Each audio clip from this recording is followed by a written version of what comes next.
Yeah, the cutting in the sea of the north of the Imbrium, where the Jura Mountains is, what is called actually the part near the Caucasian Mountains, is Alpine Valley. Amazing.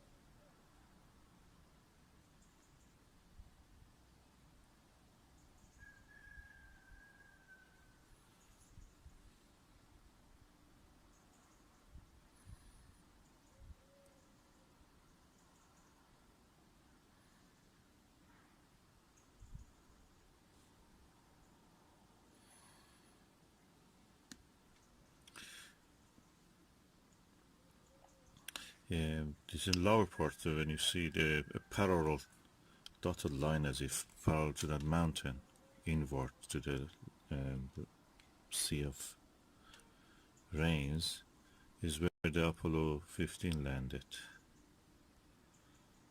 in the mountains.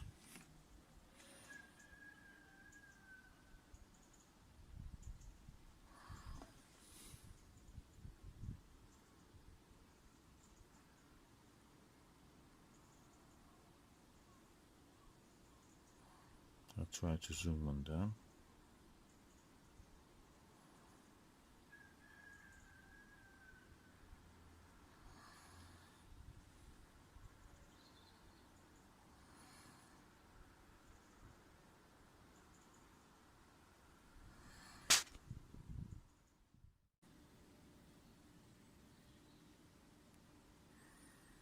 What you can see there in the center is the Copernicus crater. To the right of it is the Kepler crater.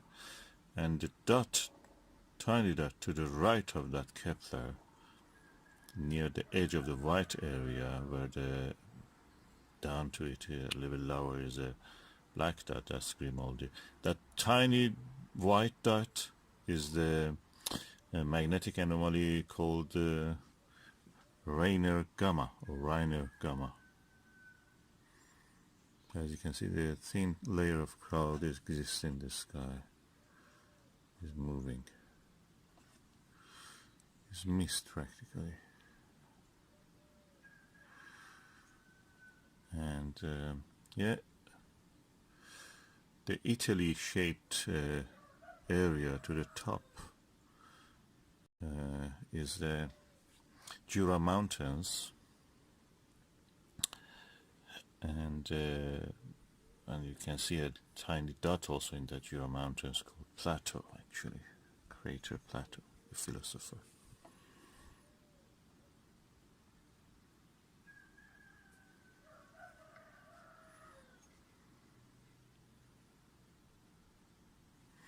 And the bright dot to the 2 o'clock in this image, if you imagine the top part is 12 and lower part is 6, at 2 o'clock of the image, in the middle of the, in somewhere in the black patch, the white dot is Aristarchus, and the area around it is Aristarchus Plateau, the volcanic area.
Yes, the clouds are making it really darker than what it is, what it actually should.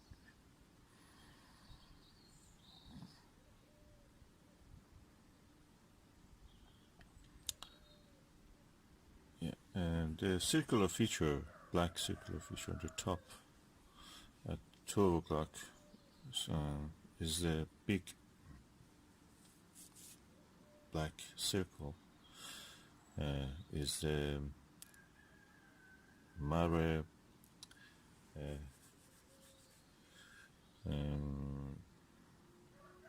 Imbrium, Sea of the Rains. And to the lower part of it, at 7 o'clock of that circle, what you can see is the mountains of the Apennine. Yeah, Apennine. Yeah.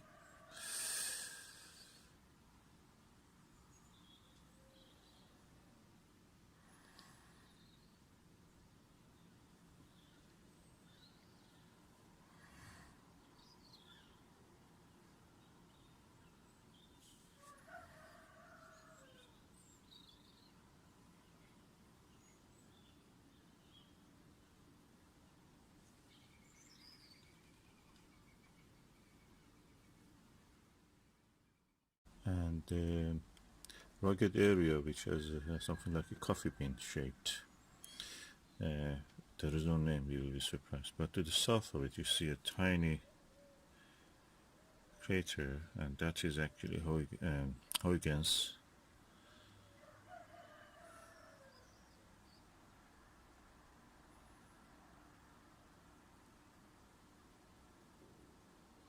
I don't know what's the reason for this vibration, because the motor of the camera is not on.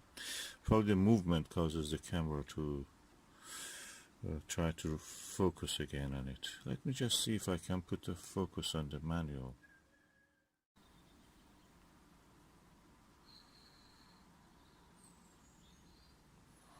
Okay, there is a crater here called Nasiruddin. That's the crater which I'm now zooming on it. Tiny one at the end of the three craters which are joined together. It's called Nasiruddin after the Iranian astronomer.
This is the time of the lunar cycle that mostly people will miss because it's very early morning and there's half of it falls in daylight. And either people are sleeping yet or they are just going to work, so practically they will miss. And only you can see it in such a day like today, which is a holiday.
Okay, I changed the resolution to 4K. Hopefully you will not see much pixelation. You will see anyway, but not as bad as it was.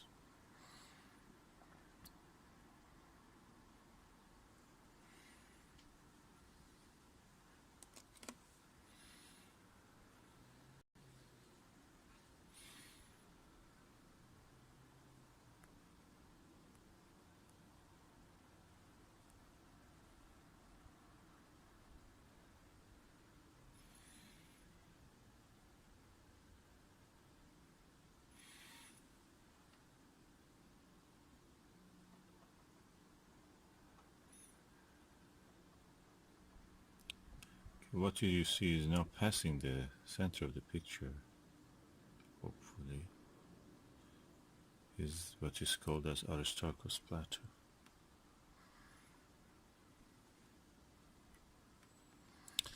And the light is not very good, and also the clouds are causing a little bit. And you can see the color of it is different. So one of the olivine-rich area. Olivine is a metal that the mineral that exists in the mantle area of the planet's crust, mantle, core, if you remember. These are the layers of the planet's planetary bodies, which are made of rock or any other thing that has this kind of layering. Any object, differentiated object, gravitational differentiation. So it's now passing the center, top of the center, above the center. And the brightest spot is the Aristarchus crater itself.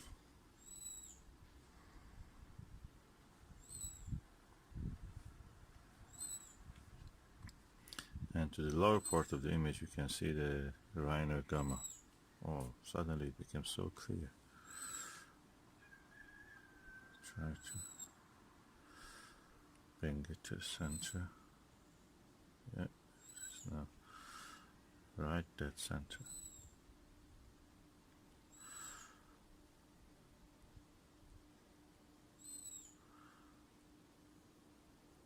I'm doing all this with my mobile camera, but I use a bracket. It's one of these ones that I bought, Digicam attachment adapter. I bought it from China. Really, I'm happy with the result.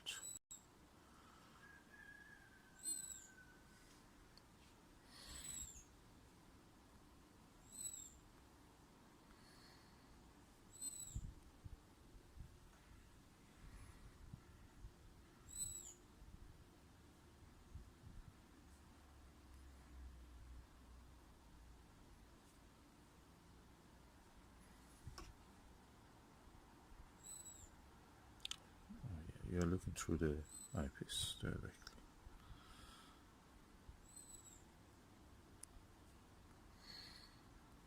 I just enjoy the view. And yeah, good as a map. All these lunar features are created by impact. Circular features are called crater. Well, the craters to me are superficial because what you see is the geological feature like mountains, faults, even faults. I've seen some faults, can you believe it, and some thrust faults and faults. You have to look for them. And as my skill in digiscoping increases, I will try to show you more of these features. Aristarchus again is at 2 o'clock, and at 3 o'clock or 3:30 you can see the tiny dot of the Rhino gamma, that magnetic anomaly. The superficial feature, they say that is because the soil of the moon, the lunar soil in that part, due to the magnetic field, could not be weathered, blackened, darkened by the solar wind, and that's the reason they have remained bright. They deflect the charged particles. You know that charged particles deflect in the magnetic field. So if there is a magnetic field there, although weak, it is working. Some of the interesting anomalies. You can imagine if you're a science writer, a science fiction writer, you can write about that. Is a city or something trying to protect itself from the damaging and carcinogenous effects of the sun and magnetic storms from the sun. Yeah, but actually I made a good story, you know. If you are writing, write it. You can write. Just give credit to me. Hertfordshire.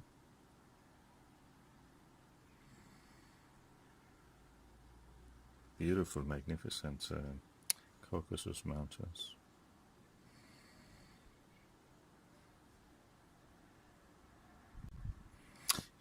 The moon is spherical. Clearly you can see when I focus on the edge of the picture, the side of it is